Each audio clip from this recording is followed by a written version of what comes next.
Hey yo, what is up? I'm back with the Dragonfly R1 Pro Max, and this is my 10-day review. And let's start off with the battery life. Now, this is a 4K mouse, 4K capable mouse, of course. I've got the 4K dongle here. If we talk about the battery life, I've been running it on 4K and it lasted 6 days with 15% of battery life remaining on this baby. So it's safe to say you can get 4K usage 6 days or 7 days, no problem, with 10 hours of hardcore gaming every day. Not a problem at all.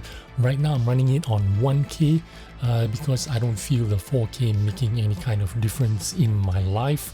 Maybe because I don't have a 530 Hz monitor. I'm not sure. We'll find out in the future. But right now I'm running it 1K for the last 4 days, and it has about 85% power on it remaining. But for the future, I feel like I'm going to keep it at 2K polling rate, which is kind of like, I think it's the sweet spot, because the Logitech G Pro Superlight is also at 2K. I feel like maybe that is going to be where I'm going to be sitting in the middle. I think that is just nice. Now let's talk about the shape and size. This is a medium size mouse, and it might look a little bit smaller in my hands. That's because my hand measures 21.5 by 10. Saying that, it still fits my grip style very comfortably, but obviously I won't be palm gripping this mouse anytime soon. It feels kind of like my hand is a little bit too big for that palm grip. But smaller hands than me will have no problems using this mouse for any type of grip. I don't think it's going to be any kind of problem. I have plenty of wiggle room to micro adjust my aim, and I can still put it close enough, or to wedge it up against my palm for maximum control. I got no problem doing that with my kind of like claw fingertip grip. Sometimes I'm fingertipping this way, sometimes I'm pulling it close for maximum control, so it's not a problem for me. Of course, the shape is the famous ninjutsu 4K kind of shape, or maybe a slightly slimmer Pulsar X2, which is why this mouse is attracting so much attention in the first place. As for build quality, I've mentioned that it's super solid, just like any AAA mouse brand. But the sides of the buttons do have a slightly wider gap than I'd like, and I think this was an oversight on the engineering department. I feel like when they made the mouse buttons and then they decided to put the comfort grooves in it, when they stamp it down, it kind of like pulled the buttons in and pulled it up slightly, lifted it slightly. Maybe they didn't take this to account when they were designing the width of this button. Maybe they should have made it slightly wider, then it wouldn't have this problem. I'm not too sure about it, but that's how I think anyway. However, this isn't enough to bother me or affect my experience negatively with this mouse. Overall, the build quality is more than acceptable, and it rivals any other AAA brand out there. Now, as for the coating, I mentioned that the coating is somewhat slippery for me, but bear in mind I have exceptionally sweaty fingers and clammy hands, and I live in like 90 plus temperatures and 60 plus humidity. Today we're at close to 70% humidity. I think for 90% of the users out there, you will not have any issue with the coating. Now, for reference, the coating feels exactly like a G Pro Superlight Magenta.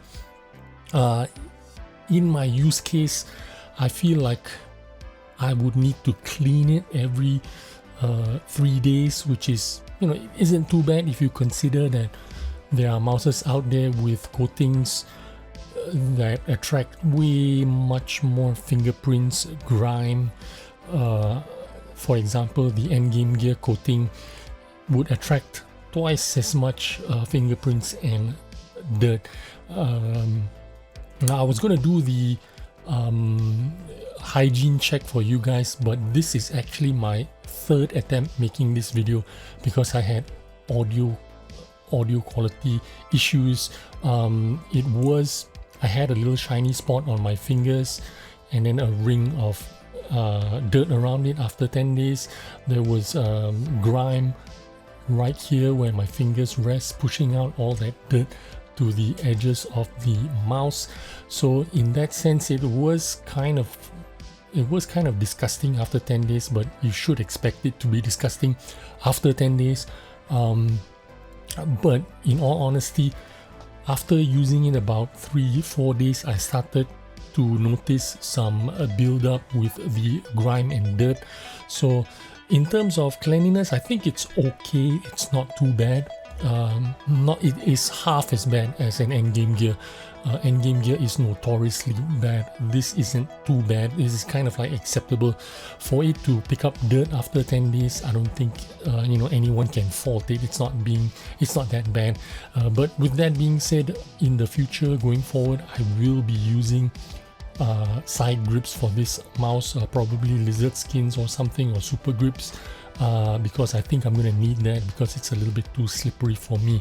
Now for the buttons, the main buttons are Kailh Ice berry switches, and they work great and have a soft touch. They have a little bit of pre-travel and post-travel, and I feel like they tuned it just right.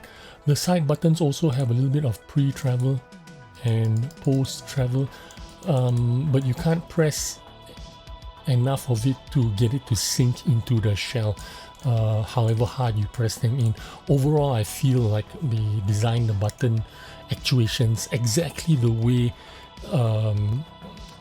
and they all feel very uniformed in their implementation. You can see a little bit of pre-travel, a little bit of post-travel, but the weight and the way it's balanced among all the buttons, I feel it's pretty good.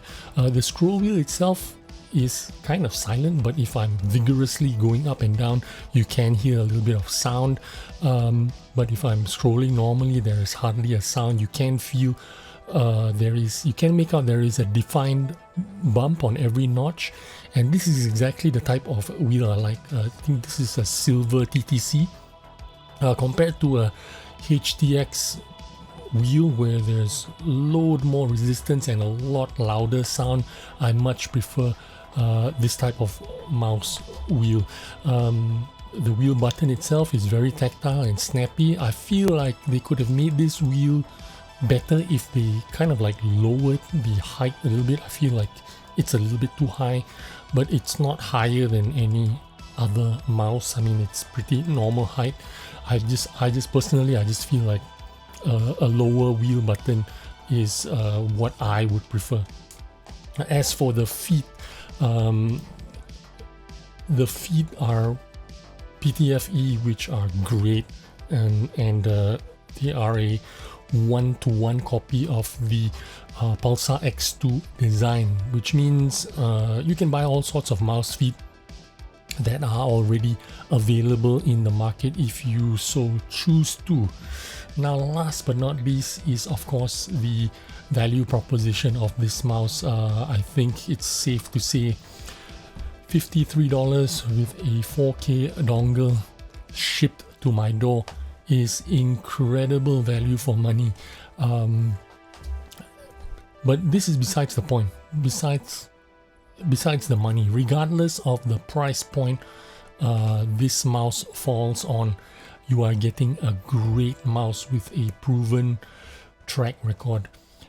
imagine this mouse, and they slapped on a, if they slap on a Pulsar or a Lamzu or a Logitech logo on it, this would easily be an $80 mouse, maybe even $90, maybe even $100 with the dongle. And really, it's really difficult to beat this price point. It's really difficult to beat this quality. You can't say no to this mouse. Even if it was a $70-$80 mouse, you would still say this is, imagine if this was the same price as an endgame gear. This would be head and shoulders above an endgame gear mouse. I mean, if you're considering an OP1WE, an XM2WE, which is exactly the same profile, the same shape, the same silhouette, wouldn't this be like a better deal for you with a $33.95 sensor with a Nordic and with 4K implementation? Why would you not pick this over an an XM2WE, or even an OP1WE? Of course, an OP1WE is a smaller, much smaller mouse, but you know what I'm saying, right? This is really, really good mouse. And yeah, that's my 10-day review of this mouse. I'm going to continue to play on this mouse with different pads, and I'm going to get better, more accurate results after a month. I'm going to spend 10 more days with the secret Pulsar, the Pulsar mouse pad that I have, and another 10 days with the Hayate Otsu. But let me show you before I go, let me show you the Kovacs scores. It's on the one wall, 6 targets, very normal scoring. Actually, most of it is very normal kind of scores, and I'm getting very normal results. The most interesting result I got for you is the Kovacs Sandbox, where on the first 5 days you can see me hovering in the top scores, top results for 5 days in a row.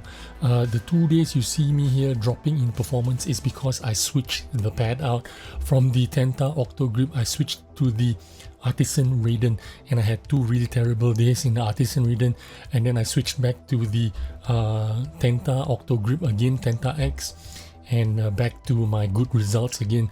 This is the only results that were kind of like nice to look at. Other than that, the other results are pretty normal. I think I also had a personal best. Yes, I did. I had a personal best on this one, pressure aiming 10 targets with this mouse on this pad. Had a personal best on my first day, first attempt. So these are all the notable kind of like results that I have on Kovacs. Other than that, I got pretty average results. Again, pretty good value for money and an amazing mouse. I hope you guys enjoyed this video and took some useful information. I will follow up after a month of use on this mouse. That is when I would have gone through this mouse with the other 2 pads that I plan on doing. Anyway, thanks for watching. I will see you on the next video. Bye bye.